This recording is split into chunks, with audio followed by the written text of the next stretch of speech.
Well, it's Jim here, and on my first video I told you that I had intentionally overpacked my pack because I wanted to fill the thing out and go to maximum weight. So let's look and see what it is that I put in that pack and how we got there. So we've got the pack here. This is my Red Cloud 5400. It's packed to 37 pounds. This is the Red Cloud 5400. And we packed it up and went out for the hike at Starved Rock. First thing, I have my compass and my whistle. I wear those on a lanyard around my neck, and I just attach them to the little carry strap on the back of the pack when I'm storing it here in the camping room. Okay, so what do we have in this pack that brings me up to 37 pounds? Starting off with my water. This is a 1 liter Sawyer filter bottle. It's got the inline Sawyer filter. That's nice. It's that million gallon guarantee. I have now purchased the Sawyer Squeeze, so I'm going to be able to save some bulk and some weight right here on my next trip. I did have this strapped on top. It's just a little CCF pad that I cut down, big enough to put under my butt. I use a hammock, so if I get a little cold at night, I'm going to want to have something big enough to sort of cover my butt and the bottom part of my back, and that's always it's always helpful. We had up here in the upper left-hand pocket, or upper right-hand pocket as you put the pack on, another liter of water and a Nalgene wide mouth. Got some duct tape around there. Always like to have that duct tape in case of emergencies. On the other side, upper side pocket, we've got 6 MSR groundhog steaks. More steaks than I really anticipated needing, but again, I wanted to max out here. I brought 8 ounces of white gas in my MSR bottle. It's a steel bottle. I'm not going to use 8 ounces of white gas on a 3-day solo, but that's what I packed for this one, just to get us up over that maximum weight. Then I have my stove. This is a Sphere 123R. I have in this little can. Got a syringe for priming, a lighter. I've got a funnel, so you can pour the fuel in there, little thing of matches, and then I have the stove and its windscreen, and it has the little built-in pot stand there, and pack it all up here. It's brass. I've had this since 1978. This is not what you would call an ultra lightweight stove, but it is what you would call the most reliable stove and the most reliable piece of equipment I've ever had. I've had this thing since 1978. Never, ever, ever failed me. And this thing's been to Europe, North America, all over North America, South America, and I think my brother brought it to Australia, but it's been a long time. But it's never failed. Got the side pockets done. Okay, let's start on the front pocket. Okay, we got in here, got a little 72-hour ditch kit. Comes in a little teeny dry sack there. It's got all the stuff you needed, a whistle, some wick, a mirror. It's got some of the stuff that you'd need for survival. One of those little space blankets on there. Some Zing-It. I've been working with some Zing-It, and I had some left over on the spool, and I just crammed it in there. Got some Kool-Aid, and it's actually Crystal Light, and I've got some hot chocolate, cup of soup, and then I've got some granola bars that's for snacks. Also in here, I just have a pair of regular leather work gloves for picking up hot logs or moving things around in a campfire if you need. Then we have the outside front pocket. This is the outer front pocket. And here I've got a headlamp, little one LED headlamp. I've got my little windbreaker, which just smashes down into almost nothing and just crams in there. It's been sitting in the bottom of my pack forever. And then I have a big first aid kit. This is the first aid kit that I bring when I lead groups into the boreal forest on canoe trips. It's really much bigger than I need for an individual. It's really for a group of 6 or 8. But it's the first aid kit that I had sitting here the day that I wanted to pack up, so I threw that in there. Okay, that's it on the exterior pockets of the pack. Okay, so we open it up. We've got the balloon collar here. And then on the interior of the pack, I have a little cook kit. It's just a little Boy Scout mess kit, you know, with a pot here and a pot there.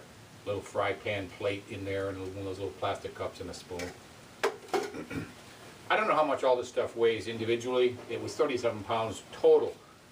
That's with the water and the fuel.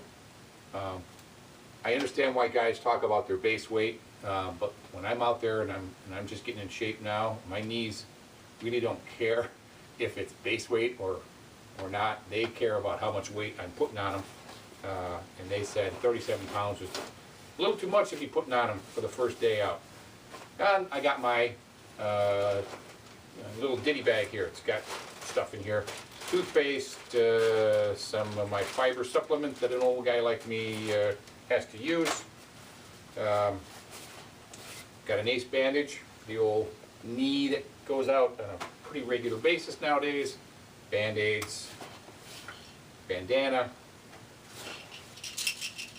aspirin. Always need that aspirin. My bear spray. I don't need bear spray in the Illinois state parks. The bear spray I use when I'm up in the boreal forest, or at one point I did hike out in the Rockies back in the olden times when spaceships used to crash land in water. An extra lace, a nice candle and a lighter to go with the candle. Dental floss, bug dope, another little lighter. Yeah, it works. Needle and thread. I've used that needle and thread more times than I care to admit on the trail. Split seams on some old packs, split shoulder seams on a jacket I had, other things. Lip balm, love the lip balm, really helps out. And then by seeing, you know, when you get those ashes in your eyes at night around the campfire, it helps to wash them out before you go to sleep. And another lace that I keep dropping the extra laces in this little ditty bag. And then my little Swiss Army knife. I've had this baby since someone gave it to me on my 21st or 22nd birthday. I'm 50-something now. It's got all the little tools on it. It's the 24 or 28 tool Army knife. Probably going to switch this out for a straight blade. It's, you know, a nice 3 or 4 inch blade. But this is the knife that I had for this first initial trip. And what else we have in here?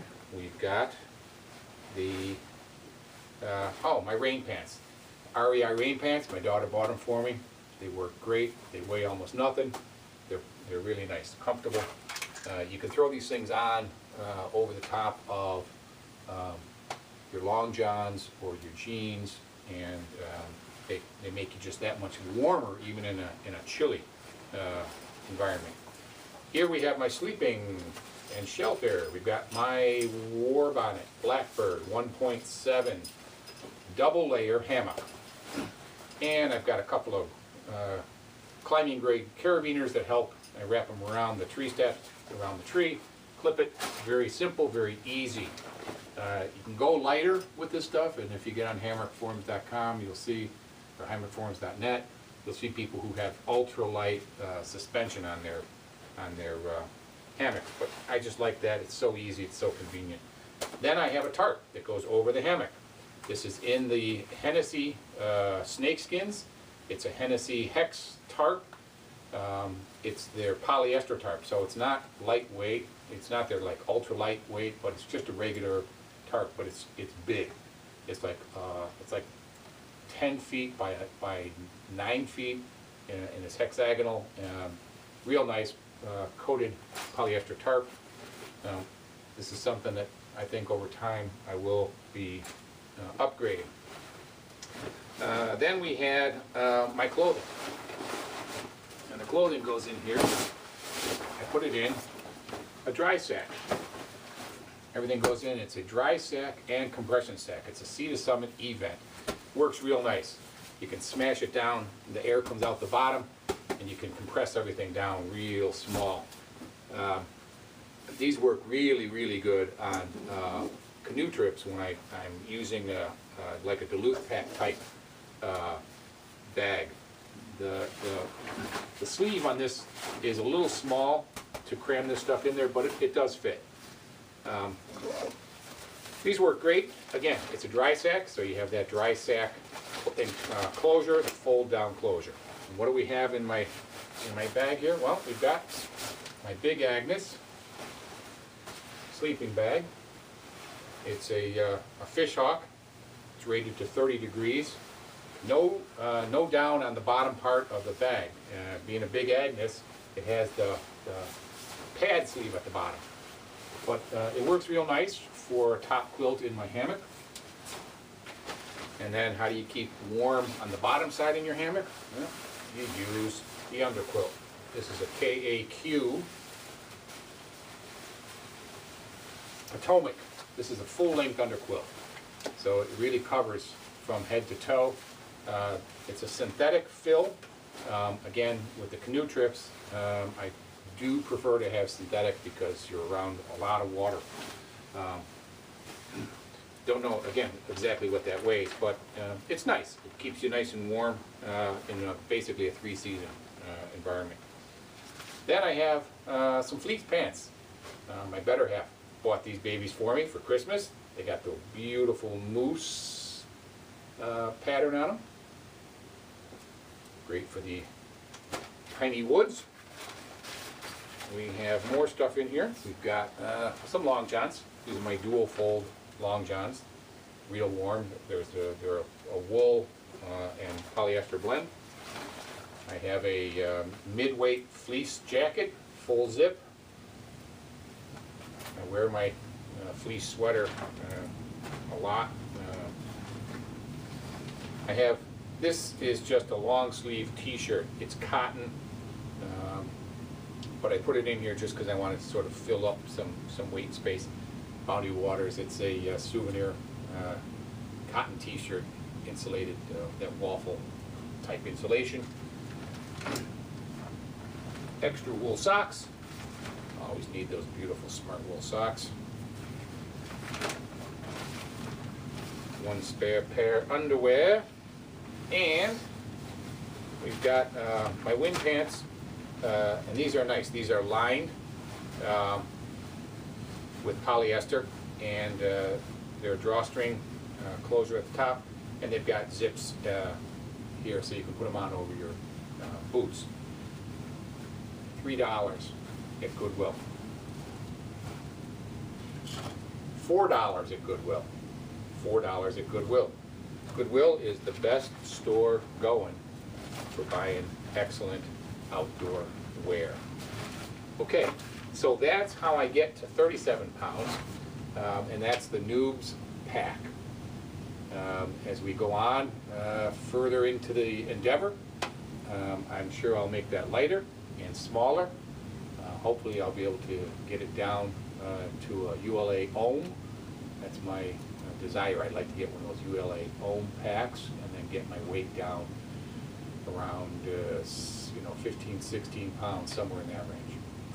But for now, that's the very first, and we'll go from there. Okay, this is Jim signing off, and we'll see you next time. Thanks.